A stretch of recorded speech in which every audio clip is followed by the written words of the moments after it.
인사드리겠습니다. 네, 반갑습니다. 네. 복습은 좀 하시고 계십니까? 네, 부디 네, 복습 좀 하세요. 오늘은 여러분들 교재는요 290페이지 저당권입니다.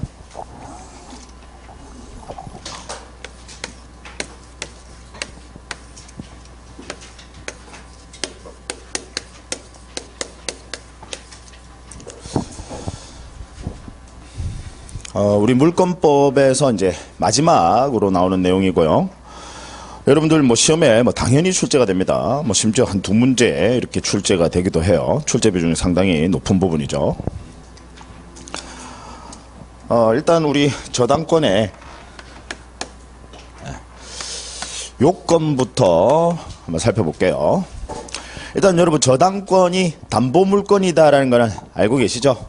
예, 저당권은 담보물권입니다. 따라서 우리 저당권에는요 반드시 담보물권이니까 뭐가 존재해야 되느냐, 피담보채권이 반드시 존재해야 됩니다. 그래서 피담보채권이 없는 저당권은 존재할 수 있습니까 없습니까? 없어요.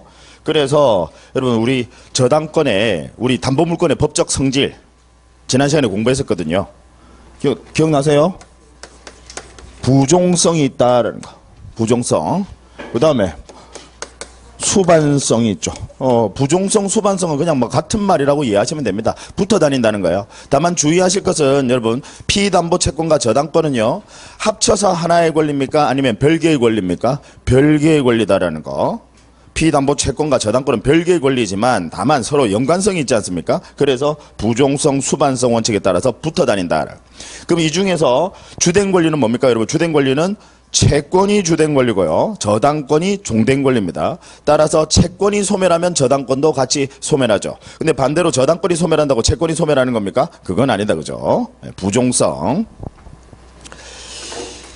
자, 그 다음에 뭐 좀 이따 이제 이 피담보채권에 대해서는 또 공부를 하시겠지만 이 피담보채권은 반드시 존재해야 되니까 얘는 필수 요소입니다.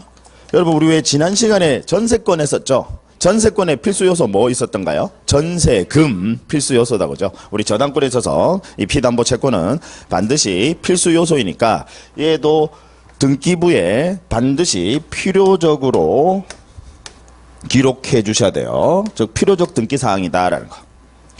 저당권에서 피담보채권, 그래서 채권액은 필수적 기록사항입니다. 좀 이따가 이제 그 부분은 다시 공부하실 거고. 그 다음에 우리 저당권은요 객체가요 토지와 플러스 건물을 전부 다 포함한다라는 거. 그죠? 저당권은 뭐 토지에도 저당권 설정할 수 있고 건물에도 저당권 설정할 수 있습니까 없습니까? 있어요. 그 다음 여러분 우리 저당권에서는요 점유가 요건입니까? 저당권자가 여러분 부동산을 점유합니까? 아니다 그죠? 따라서 점유는 요건이 아닙니다. 따라서 저당권자가 점유를 하지 않으니까 내가 거기에 대해서 비용이 들어갈 일이 없겠다 그죠? 그죠? 따라서 저당권자에게는 비용 상환 청구권이라는 게 저당권자에게는 있어요 없어요? 없어요. 점유를 하지 않으니까. 아시겠죠? 예. 그 다음 저당권의 효력입니다. 자, 먼저 우리 저당권의 피담보채권, 저당권이 담보하는 그 피담보채권의 범위 중요해요. 이 부분. 자, 우리 저당권은요 돈 빌려준 금액, 가령 1억 원 빌려줬다. 그 1억 원 빌려준 걸 그걸 뭐라고 하냐면 원본이라고 합니다. 아시겠죠? 네, 돈 빌려준 금액 그걸 뭐라고 해요? 원본. 네. 그 다음 그 원본에 대한 이자도 담보합니다. 이자. 뭐 이자가 당연히 뭔지는 아실 거고. 그 다음 약속을 어겼을 때 미리 손해배상액을 예정을 합니다. 미리 정한다 이 말이지. 그걸 우리는 뭐라고 하냐면 위약금이라고 합니다. 여러분 왜 뭐 이동통신 가입하고 하실 때 뭐 약정기간 정하고 뭐 어기면 뭐 얼마 배상 금액 정하잖아요. 그걸 뭐라고 해요? 위약금이라고 합니다. 이건 다른 말로는 이제 손해배상액의 예정이라고 합니다. 그래서 위약금도 역시 저당권이 담보합니다. 그 다음에 지연배상. 이제 지연배상이 뭔지 아시죠? 나중에 채무자가 돈 늦게 갚았을 때 그 손해배상금, 그걸 뭐라고 해요? 지연배상. 얘도 담보합니다. 자, 그 다음에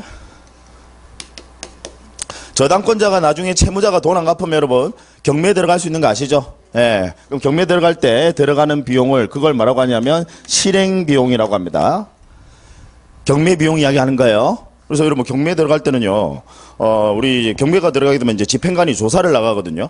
그럼 조사를 나가면 여러분 왜 법원에 집행관이라고 들어보셨습니까? 이 집행관은 그냥 일반직 공무원이 아니라요, 별정직 공무원입니다. 그래서 임기도 있어요. 임기가 4년이에요. 집행관 임기가 4년.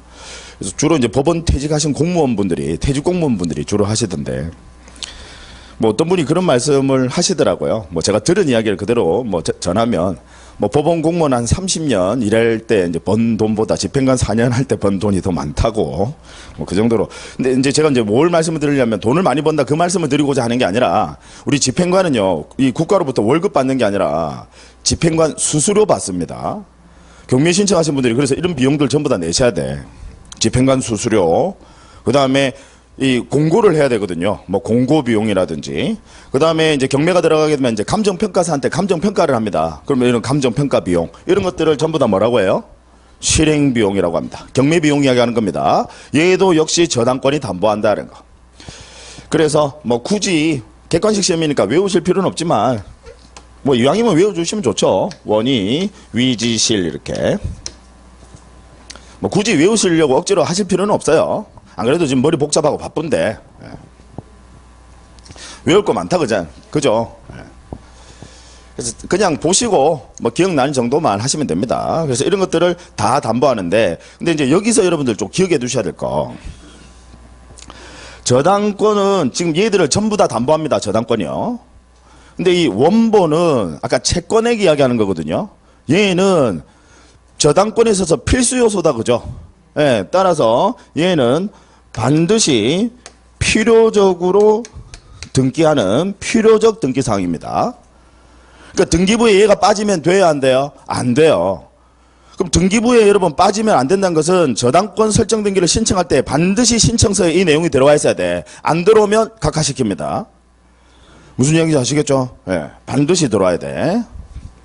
그 다음에 여러분 이자, 저당권에 있어서 이자는 필수 요소입니까? 여러분 우리 돈 빌려줄 때 뭐 저는요 쿨하게 그냥 이자 안 받고 빌려줘요. 예, 이자는 필수 요소는 아니다, 그죠? 근데 이자를 일반적으로는 주잖아요, 그죠? 그래서 이자는 필수 요소는 아니니까 얘는 등기는 할 수 있는데 이자는 등기는 할 수 있어요. 다만 얘는 필요적 등기사항이에요, 아니면 임의적 등기사항이에요? 임의적이다라는 거. 그래서 얘는 이자는 임의적입니다. 아시겠죠? 네. 그 다음에 위약금.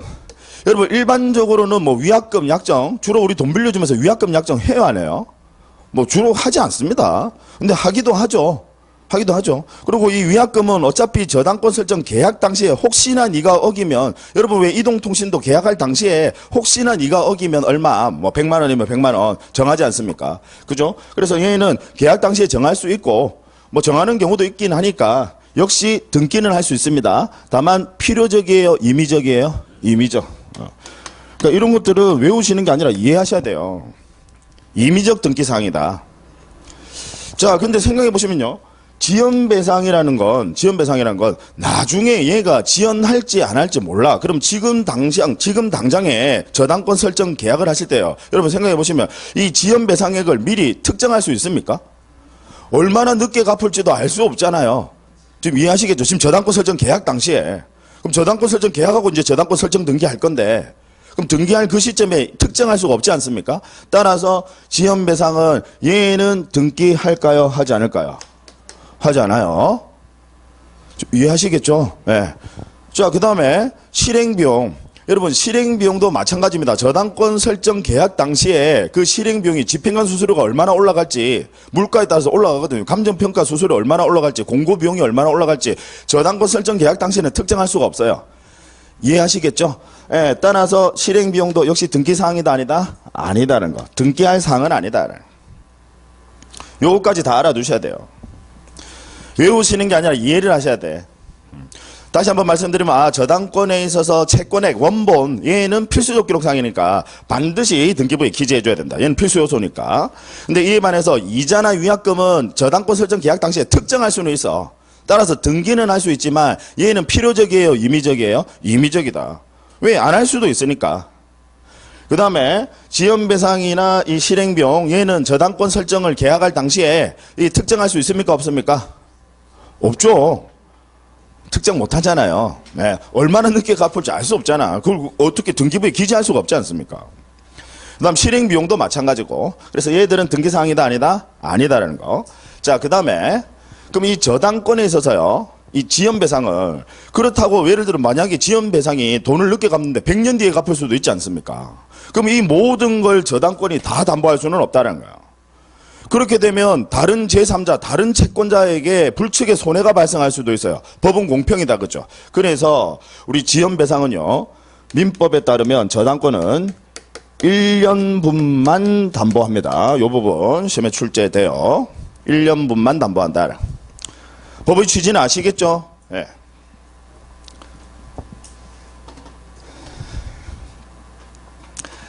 자, 그 다음에 그러면 우리 이 저당권에 있어서 아까 제가 이 피담보채권, 우리 저당권의 피담보채권은 필수 요소인데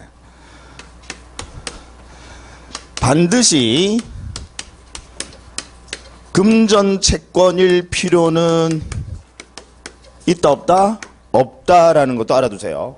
즉 무슨 이야기냐면 보통은 돈 뭐 1억 원 빌려주면서 저당권 설정하고 하는데 예를 들어서 쌀백가마를 빌려주면서 얼마든지 그 채무자 소유 부동산에 저당권을 설정할 수 있습니까? 없습니까? 있어요. 반드시 금전채권일 필요는 없다라는 거. 쌀백가마를 빌려주면서 그걸 담보하기 위해서 저당권 설정을 받는 것도 가능합니다. 아시겠죠? 반드시 금전채권일 필요는 없다라는 거. 저당권의 피담보채권은 이제 여러분들 시험에 이렇게 출제를 합니다. 저당권의 피담보채권은 반드시 금전채권이어야 한다. OX, X다. 반드시 금전채권일 필요는 없다라는 거. 다만 여러분 아까 우리 원본 채권액은 필수적 기록사항이다, 그죠? 따라서 이때는 쌀백가마를 금전으로 평가한 금액을 기재해 주셔야 돼요. 가령 쌀백가마를 금전으로 평가, 얘는 필수적 기록사항이니까. 의미 아시겠죠? 네. 자, 그 다음에 저당권의 이제 효력과 관련해서 물적 범위.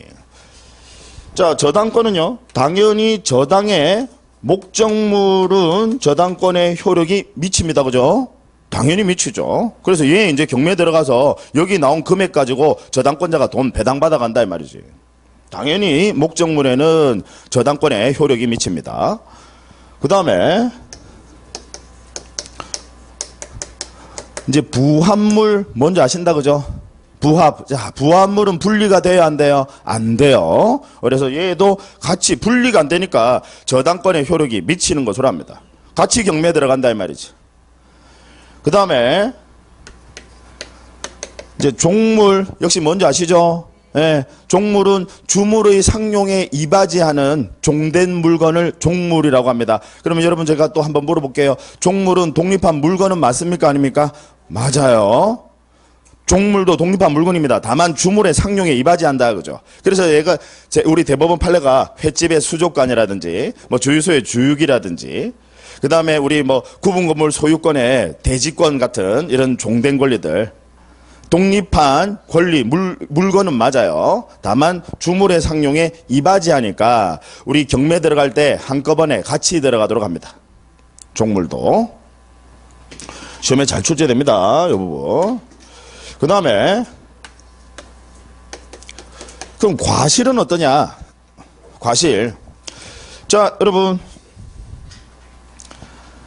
아까 우리 저당권은요 점유를 해요 안 해요? 저당권자는 점유를 해야 안 해요? 안 해요. 따라서 저당권자에게 과실수취권이라는 건 있습니까? 없습니까? 없죠. 점유하지 않으니까. 과실수취권이라는 건 없어. 그러면 문제는 이 과실에 대해서는 원칙적으로는 당연히 저당권의 효력이 미칠까요? 미치지 않을까요? 자, 다시. 여러분들이 답을 기대하고 물어보는 건 아닙니다. 그냥 강의 기술상 이제 제가 물어보고 여러분들이 작게라도 답을 하시고 좀 틀리고 해야 기억에 오래 남으니까 제가 이제 그래서 하는 거고, 여러분들에게 정답을, 사실 여러분들이 제가 물어볼 때마다 정답 이야기하고 하면 제가 별로 힘이 빠져요. 가르칠 게 없잖아요, 그러면. 저한테 동기부여가 안 되니까. 그래서 조금 틀린 답도 해주는데 이제 다만 틀린 답을 너무 크게는 하지 마시고 서로 좀 입장 불편하고 하니까. 자, 아까 저당권자는 여러분 과실수취권을 가집니까? 가지지 않습니까? 점유하지 않으니까. 가지지 않습니다. 따라서 과실에 대해서는 원칙적으로 저당권의 효력이 미치지 않습니다. 이렇게 정리하셔야 돼요. 과실수취권이 없으니까. 그 과실에 대해서는 저당권 설정자가, 그 과실수취권, 저당권 설정자가 자기가 점유하는 거거든. 그러니까 저당권 설정자, 쉽게 소유자, 그분이 과실을 수취하니까 여기에 대해서는 저당권의 효력이 미치지 않는데, 다만 예외적으로 이미 저당 목적물에 대해서 압류를 했어요. 압류라는 게 뭐예요? 경매에 들어갔다 이 말이지. 그러면 압류 후에 과실에 대해서는요, 이때는 저당권의 효력이 미친다라는 거. 이해하시겠죠? 자, 이 부분 역시 시험에 잘 출제를 해요. 우리 저당권은 시험에 출제가 많이 됩니다. 그리고 지금 보시는 내용들, 얘들은요, 우리 이 민법에서 나오는 이 내용들 그대로 등기법에서 그대로 시험에 출제가 됩니다. 그러니까 민법만 열심히 해주면요, 민법에서 우리 등기법 문제가 민법에서 한 3문제, 4문제가 나와요. 그러니까 민법 열심히 해주시면 그냥 그 등기법도 그냥 같이 공부하시는 거지. 자, 그래서 이 부분. 우리 과실에 대해서는 과실수취권은 저당권자에게 없다. 왜? 점유하지 않으니까. 그래서 원칙적으로 과실에 대해서는 저당권의 효력이 미치지 않지만, 다만 압류한 후에 과실은요, 이미 이제 압류까지 돼버렸어. 그러면 그때는 저당권의 효력이 미친다라는 거. 즉, 경매 같이 들어간다 이 말입니다. 과실에 대해서도 경매 들어가서 거기서 돈 나오면 배당 받아간다 이 말입니다. 아시겠죠? 예. 자, 그 다음. 저당권자는요, 당연히 경매 청구권, 우리 담보물권이니까 경매 청구권은 있습니까? 없습니까? 있어요. 저당권은 당연히 경매 청구권이 있다, 그죠? 그 다음, 저당권자는요, 우선 변제권. 자, 먼저 돈 받아갈 권리. 일반 채권자보다 먼저 돈 받아갈 권리. 우선 변제권 있습니까? 없습니까? 당연히 있죠. 그러면 우선 변제권이 있으면 얘랑 같이 세트로 나오는 게 있어. 우선 변제권. 물상대위. 뭔지 아시죠? 저당의 목적물이, 예를 들어서 저당의 목적물이 소멸을 했어. 그러면 이에 대한 대가로 나온 금액, 이제 뭐 생각하시면 되냐면, 예를 들어서 저당의 목적물이 수용이 됐어. 그럼 수용 보상금 나오잖아요. 그 수용 보상금에 대해서 먼저 돈 받아갈 수 있는 권리, 그걸 뭐라고 해요? 물상대위권이라고 합니다. 그럼 물상대위권은 뭐가 있음을 전제로 한다? 우선 변제권이 있음을 전제로 한다. 그리고 여러분 기억나십니까? 우리 지난 시간에 했었는데, 물상대위권이 인정되기 위해서는 역시 특정이 돼야 된다, 그죠? 만약에 수용 보상금에 대해서 물상대위를 하려고 하면 이미 보상금이 지급이 돼버리면 돈하고 섞여버려. 채무자 돈하고 섞여버려. 그러니까 미리 특정이 돼야 된다, 그죠? 따라서 물상대위권이 인정이 되려면 반드시 지급 전에 뭐 해주셔야 돼요? 압류해 주셔야 된다라는 거. 그럼 이때 이 압류는 특정만 되면 되는 거니까 반드시 저당권자가 직접 압류해야 되는 거예요? 아니면 다른 채권자가 압류할 수도 있습니까? 다른 채권자가 압류할 수도 있다. 그러면 물상대위권이 미친다. 이해하시겠죠? 네. 자, 그 다음에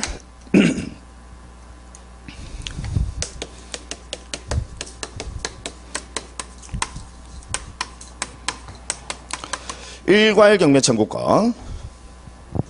우리 민법 365조에 나오는 내용인데, 얘는 이제 무슨 이야기냐면, 가령 여러분들 한번 생각해 보시자고요. 나중에 지울 거니까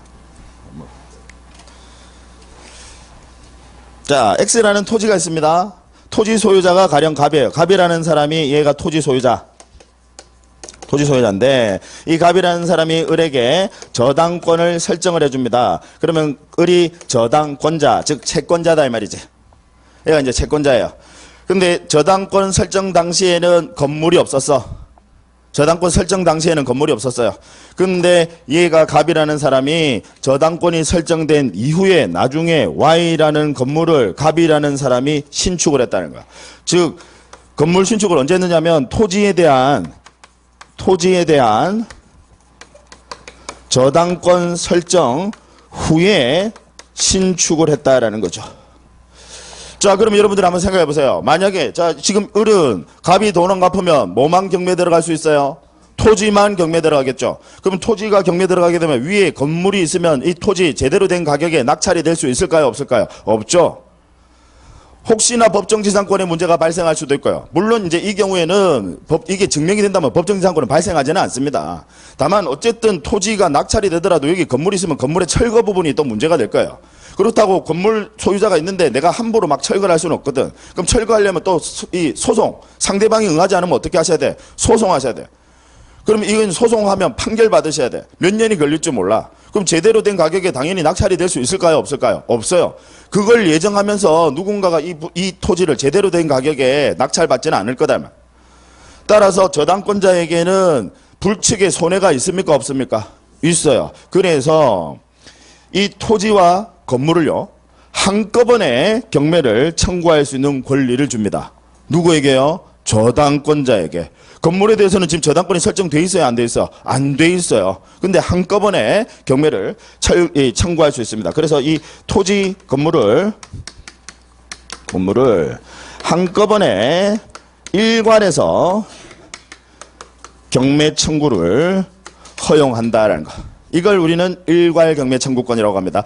자, 요건 아시겠다 그죠?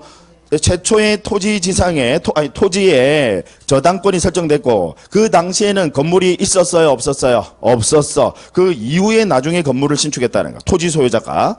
그러면 이 경우에 토지와 건물을 한꺼번에 경매에 넣을 수 있다 없다? 있다라는 거. 이걸 일괄 경매 청구권이라고 합니다. 다만 그러면 이제 낙찰이 되겠죠. 낙찰이 되는데 건물까지 같이 낙찰이 될 거 아니에요. 그러면 예를 들어서 토지는 2억이었는데 건물까지 같이 낙찰이 되는 바람에 3억에 낙찰이 될 수도 있지 않겠습니까? 그러면 그 부분, 건물 부분에 대해서는 저당권의 효력은 미칩니까? 미치지 않습니까? 미치지 않습니다. 따라서 건물 부분에 대해서는 우선 변제권 행사할 수 있다 없다? 없다는 너무나도 당연한 거다 그죠? 그래서 일괄 경매 청구권은 행사할 수 있지만 건물 부분에 대해서는 우선 변제권 있다 없다? 없다. 한꺼번에 경매는 넣을 수 있지만 왜? 제대로 된 가격의 낙찰을 위해서요. 경매를 한꺼번에 넣을 수 있지만 건물 부분에 대해서 우선 변제권을 인정하지는 않습니다. 그래서 이제 이 경우에 이 매각 대금이 나오면요, 토지와 건물을 그 가액에 비례해서 안분을 합니다. 그래서 오로지 토지 금액에 대해서만 저당권자에게 우선 변제권을 인정합니다. 아시겠죠? 네.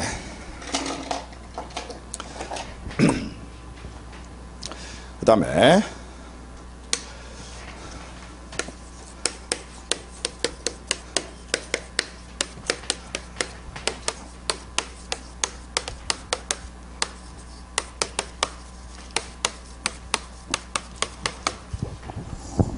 자, 제3취득자의 비용상한 청구권.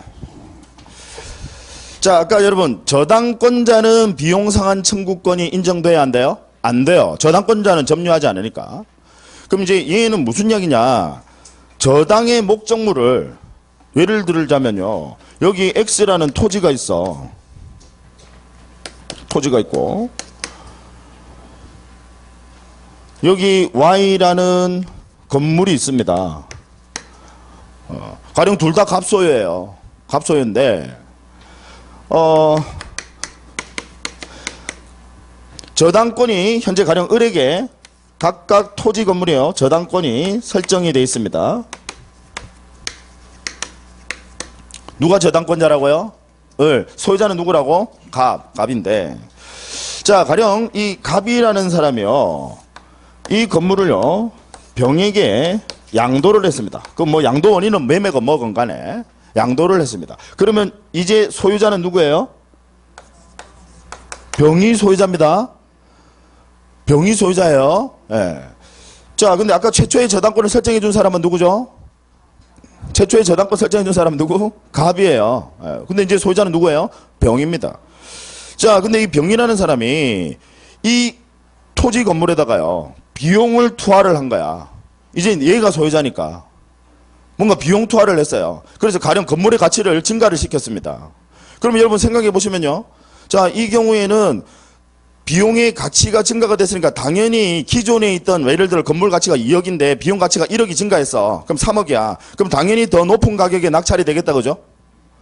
맞잖아요. 얘가 지금 병이라는 애가 이 토지 건물에다가 얘가 비용을 투하를 했다는 거야. 비용을 썼다 이 말이지. 그러면 당연히 더 높은 가격에 낙찰될 거 아니에요. 그럼 더 높은 가격에 낙찰이 되게 되면 이 갑이라는 사람의 채권자일 뿐만 아니라, 예를 들어 갑의 다른 채권자 뭐 A, B 누가 있다 하더라도 더 높은 가격에 낙찰이 됐으니까 당연히 그 돈을 가지고 배당을 해주는 거거든요. 그럼 여러 채권자, 모든 채권자들에게 이익이 됩니까? 이익이 되지 않습니까? 이익이 되죠. 무슨 이야기인지 아시겠죠? 그래서 이때 이 비용을요, 얘를 지금 저당 목적물의 제3취득자라고 합니다. 이때 이 병을 뭐라고 한다고요? 제3취득자. 지금 얘가 비용을 투하한 이 비용은 우리 학문적으로는 이렇게 표현합니다.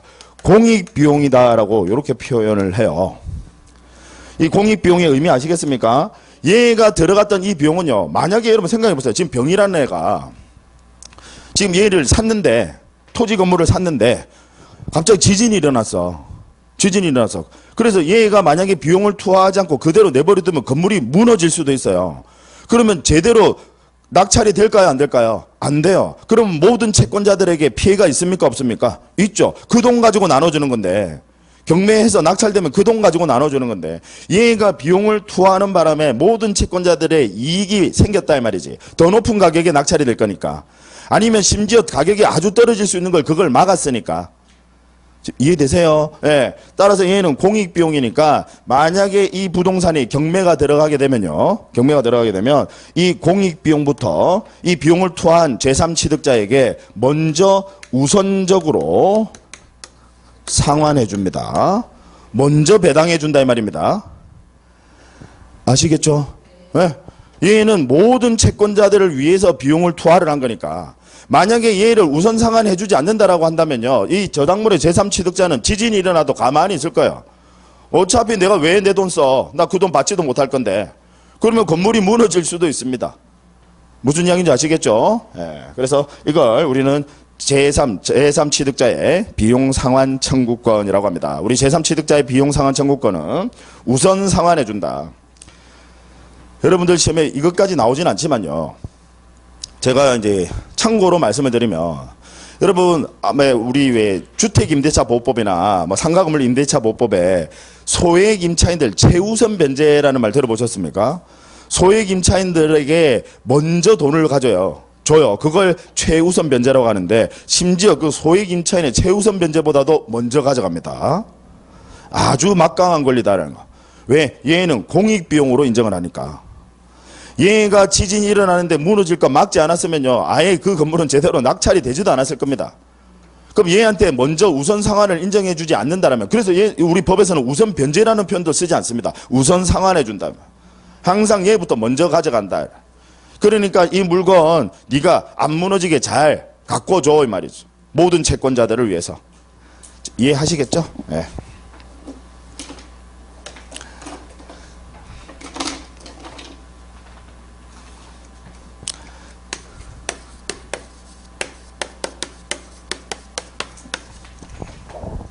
자, 근저당권. 여러분, 근저당권이라는 말은 들어보셨죠? 예. 일단 저당권과 근저당권의 차이 비교를 해보자고요. 우리 저당권은요, 피담보 채권이 하나로 확정되어 있는 겁니다. 저당권은요. 쉽게 말해서 돈 한 번 빌리는 거다 이 말입니다. 저당권은요. 이에 반해서 근저당권은요. 피담보채권이 수개입니다. 우리 법에서는 수개라고 하는 것은 몇 개 이상을 말하는 거죠? 2개 이상을 말합니다. 피담보채권이 수개예요. 그리고 아직 확정되지 않았습니다. 피담보채권이요.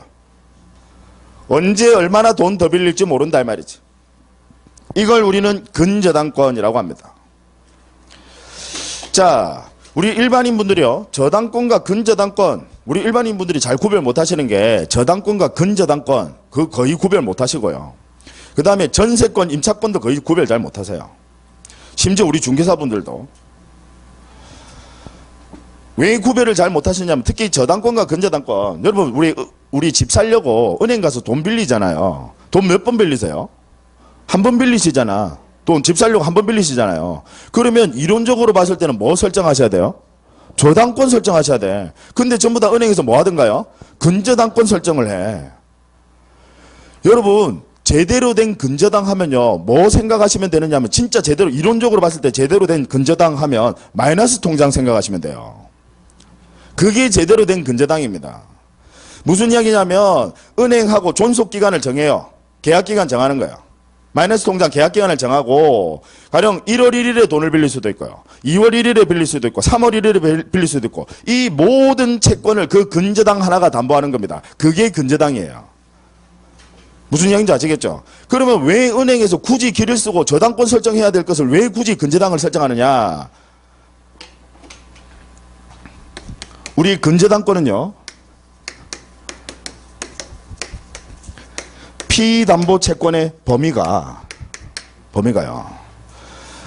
아까 원본, 아까 저당권하고 비교해보자. 저당권은 원본, 또 뭐 있었어요?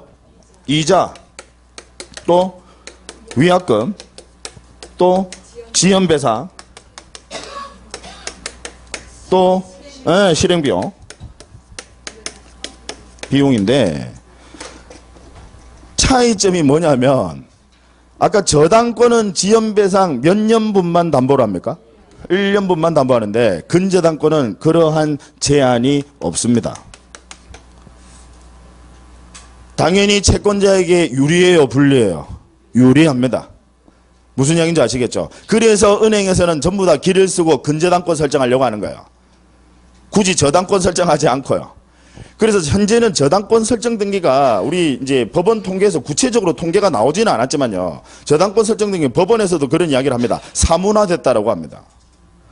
저당권 설정 등기하는 그런 기록이 그런 예가 없어요. 전부 다 근저당권 설정하는 거예요. 채권자에게 유리하니까요. 자, 그러면 우리 근저당권은요. 지금 말씀드린 제가 요 원본, 이자, 위약금, 요 지연배상까지는요. 전부 다 채권 최고액. 여기서 최고는 우리 독촉의 의미가 아니라 맥시멈 이야기하는 겁니다. 가장 최자 씁니다. 맥시멈. 그래서 채권 최고액이라는 걸 정해놓고요. 요 채권 최고액의 범위 내에 얘들을 전부 다 포섭을 시킵니다. 그러니까 지연배상도 뭐 1년분이 넘어가더라도 상관없어요. 요 채권 최고액을 정해놓고요. 그래서 보통 은행에서 이제 은행마다 이제 조금씩 차이가 있는데 어떤 은행은 예를 들어서 1억 빌리면 채권 최고액을 뭐 1억 2천 하는 데도 있고요. 이제 한 120% 이렇게 하는 데도 있고 또 어떤 데는 뭐 130% 하는 데도 있고 어떤 데는 뭐 150% 하는 데도 있습니다. 그에 관한 얼마 몇 퍼센트를 하라는 규정은 없어요. 다만 이제 채권 금액을 높이면 높일수록 세금하고 많이 내야 돼. 저당권 등기하실 때. 이해하시겠죠? 그래서 보통은 한 120에서 130% 그렇게 하는 게 일반적이긴 합니다.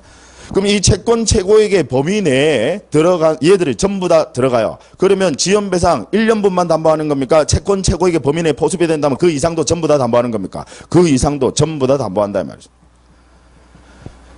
이해하시겠죠? 예. 따라서 우리 근저당권에 있어서는요. 요 채권 최고액 얘는 당연히 필수적 기록, 즉 등기사항입니다. 아시겠죠?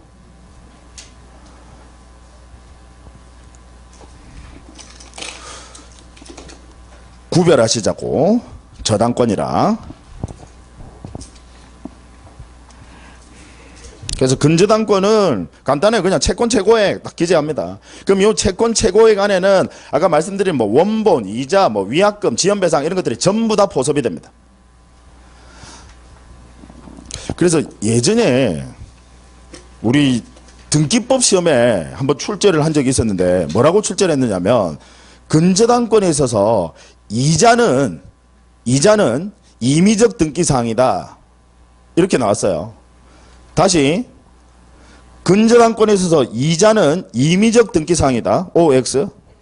X 틀린 거 아시겠어요? 네. 왜? 근저당권은 이자 따로 등기하지 않습니다. 전부 다 채권 최고액의 범위 내에 포섭이 된다고. 다만 저당권에 있어서 이자는 임의적 등기사항이다. 그러면 OX. O. 아시겠죠? 네. 자, 그 다음에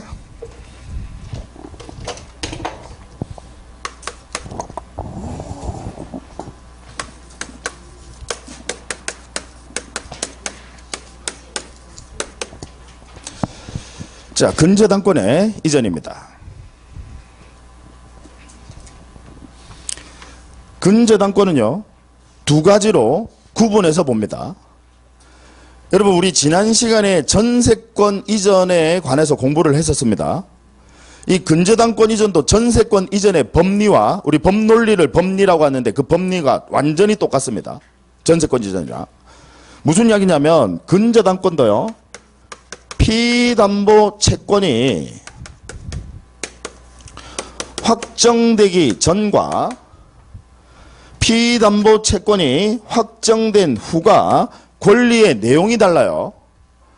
여러분, 우리 지난 시간에 전세권 공부하면서 전세권도 소멸하기 전과 소멸한 후, 우리 소멸 전 하면 이제 존속기가 만료 전, 소멸 후 하면 존속기가 만료 후, 권리의 내용이 달라. 소멸하기 전에는 쓸 수 있는 권능, 사용수익의 권능도 있고 뭐도 있어? 전세, 금, 돈 받을 권능도 있잖아. 그게 합쳐져서 하나의 권리가 된다고 했죠. 불가분적으로. 분리가 안 돼. 근저당권도 마찬가지입니다. 피담보 채권이 확정되기 전에는요, 가령 1월 1일 채권, 여기 2월 1일 채권, 가령 뭐 3월 1일 채권, 각각의 모든 채권들을요, 이 근저당권 하나가 불가분적으로 담보합니다. 즉, 쉽게 말해서 얘가 붙어서 그냥 하나의 근저당권이라는 권리를 이룬다고. 전세권과 마찬가지로. 아까 전세권도 소멸하기 전에는 살 수 있는 권능, 돈 받을 권능, 예, 뗄 수 있어요, 없어요? 없어. 붙어서, 불가분적으로 붙어서 하나의 권리가 된다고. 근저당권이라고 하는 것도 제가 아까 근저당권은 정의를 내렸잖아요. 피담보채권이 뭐예요? 수개당. 아직 확정됐어요? 안 됐어요? 안 됐어요. 얘들이 확정되기 전이니까 불가분적으로 붙어 있어야 돼. 따로 뗄 수 있습니까? 없습니까? 없어요. 똑같습니다. 전세권 이전의 법리랑. 전세권도 계약기간이 끝나기 전에 전세금 돈만 따로 뜯어낼 수 있어요? 없어요? 없어. 불가분적으로 붙어 있어야 된다고. 따라서 피담보채권이 확정되기 전에 자, 이걸 통째로 넘깁니다. 우리 전세권도 기억나시죠? 확정되기 소멸하기 전에 통째로 넘기는 거 돼야 안 돼요? 돼요. 그러면 이걸 우리 근저당에서는 뭐라고 표현하느냐면 통째로 넘기는 것을 계약양도 또는 계약인수라고 표현합니다. 통째로 지위를 넘긴다 이 말이야. 계약자의 지위 자체를 넘긴다고. 계약양도 또는 계약인수라고 표현합니다. 넘기는 사람 입장에서 봤을 때는 양도, 넘겨받는 사람 입장에서 봤을 때는 인수죠. 통째로 넘긴다 이 말입니다. 자, 그러면 통째로 넘기는 건 돼요, 안 돼요? 확정되기 전이라도 통째로 넘기는 건 돼요, 안 돼요? 돼요. 따라서 계약 양도를 원인으로 근저당권 이전 등기는 당연히 허용됩니다. 자, 그런데 문제는요, 피담보 채권이 확정되기 전에 아직 마이너스 통장 계약기간 끝나기 전이다 이 말이지. 확정되기 전에 개별 채권을 양도합니다. 가령 여기 2월 1일 요 채권만 따로 뜯어내는 거 될까요? 안 될까요? 안 됩니다. 불가분의 의미 아시죠? 쪼갤 수 없다는 거야. 얘들이 붙어서 하나의 권리를 이룬다고. 따라서 확정되기 전에 뜯어낼 수 있습니까? 없습니까? 없어요. 따라서 개별 채권 양도를 원인으로 근저당권 이전 등기.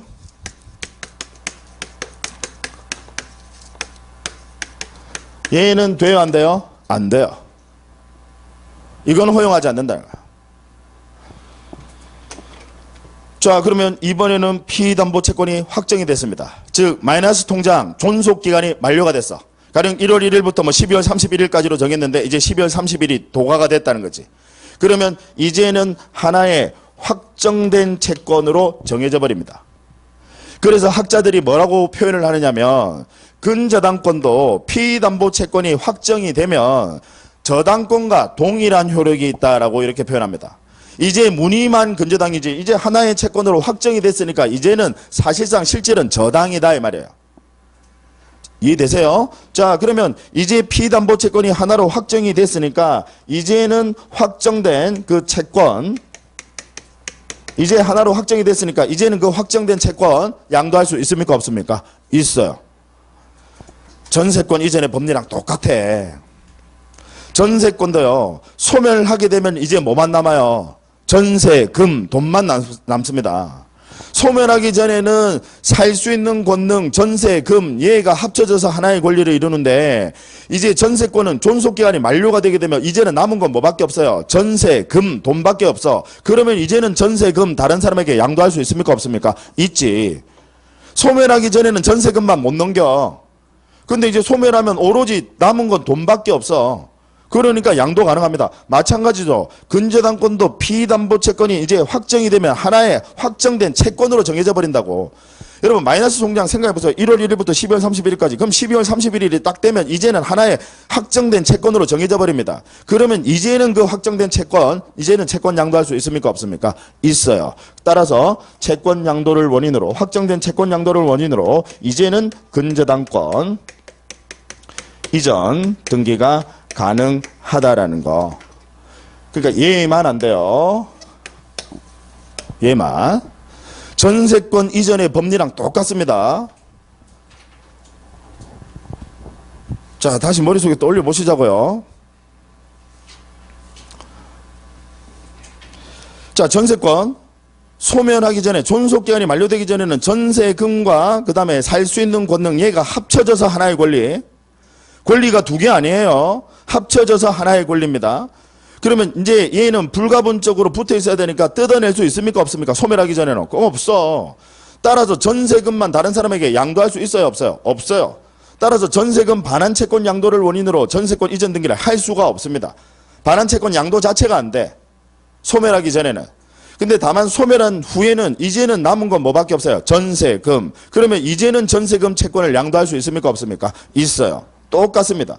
근저당권도요. 피담보채권이 확정되기 전에는 불가분적으로 붙어서 하나의 권리를 이루는 거야. 따라서 개별 채권만 확정되기 전에 개별 채권만 양도할 수 있습니까 없습니까? 없어. 그런데 이제는 확정이 돼버리게 되면 이제는 하나의 확정된 채권으로 정해져 버린다고. 그러면 이제는 그 채권 양도할 수 있습니까 없습니까? 있어요. 똑같은 논리입니다. 그래서 우리 민법에서도 시험에 등장하고요. 등기법에서도 시험에 자주 출제되는 내용입니다. 반드시 알아주셔야 되고. 그 다음 그러면 이 근저당권에서 피담보채권의 확정은 언제 확정이 되느냐. 피담보채권의 확정 언제 확정이 되느냐. 마이너스 통장 존속기간이 만료가 되면 당연히 확정됩니다. 그죠? 계약기간 끝나면 이제 피담보채권이 확정되는 거예요. 왜 우리 전세권도 마찬가지잖아. 존속기간이 만료되면 전세금, 이제 전세금만 남듯이 근저당권도 피담보채권이 존속기간이 근저당권의 존속기간이 만료가 되면 이제 하나로 확정돼 버리는 겁니다. 너무나도 당연한 이야기죠. 계약기간 끝나면 마이너스 통장 여러분 계약기간 존속기간 설정을 하고요. 우리 마이너스 통장 개설하거든요. 그럼 그 기간이 만료가 되면 이제는 피담보채권이 하나로 확정되는 겁니다. 예. 자, 그 다음에 한번 생각해 보죠.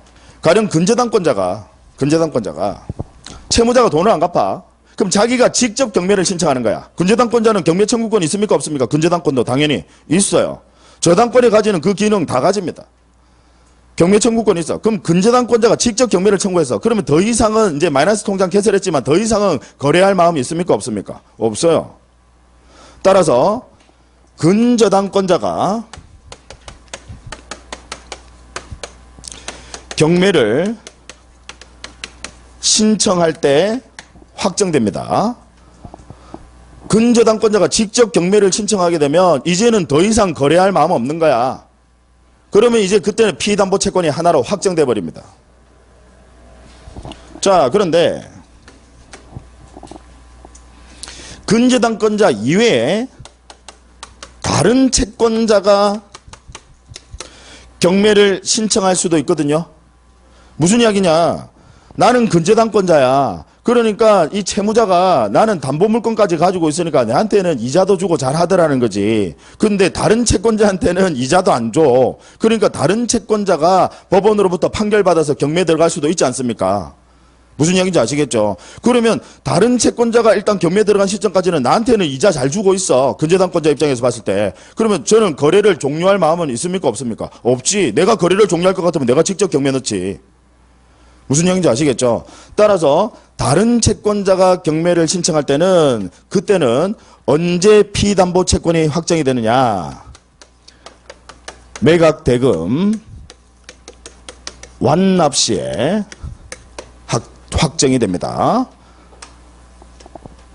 무슨 이야기냐? 다른 채권자가 경매를 신청했어요. 경매를 신청하게 되면 그러면 이제 경매 절차가 진행이 되고요. 이제 누군가가 돈을 낼 겁니다. 낙찰을 받고 돈을 낼 겁니다. 그러면 여러분 기억나세요? 매각 대금을 납부하는 즉시 소유권을 취득합니까? 아니면 소유권 이전 등기까지 해야 소유권 취득합니까? 즉시 소유권 취득합니다. 법률의 규정이야 물권변동. 기억하시죠? 그럼 매각 대금이 이미 완납이 돼버리면 이제는 소유자가 바뀌었어요. 따라서 이제는 더 이상 거래를 할 수가 없습니다. 거래가 종료된다 이 말입니다. 이해하시겠죠? 네. 그래서 요 부분도 한 번씩 시험에 출제를 합니다. 알아두셔야 돼. 근저당권의 다시 피담보 채권의 확정은요. 우리 근저당권의 피담보 채권 확정은 존속기간이 만료가 되면 당연히 확정되는 것이고요.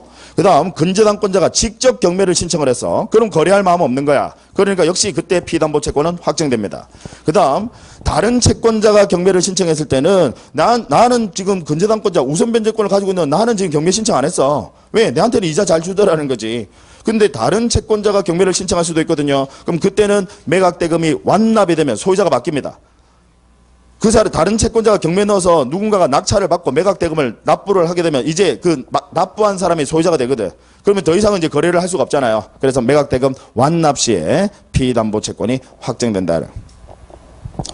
자, 저당권과 근저당권은 여러분들 그냥 교재를 따로 하지 마시고요. 지금 제가 칠판을 통해서 설명드린데요. 여러분들 교재보다 더 디테일하게 나온 부분은 더 디테일하게 나와 있어요. 그래서 요걸 좀 가름하시고 정리해 주시기 바랍니다. 자, 잠깐 쉬겠습니다.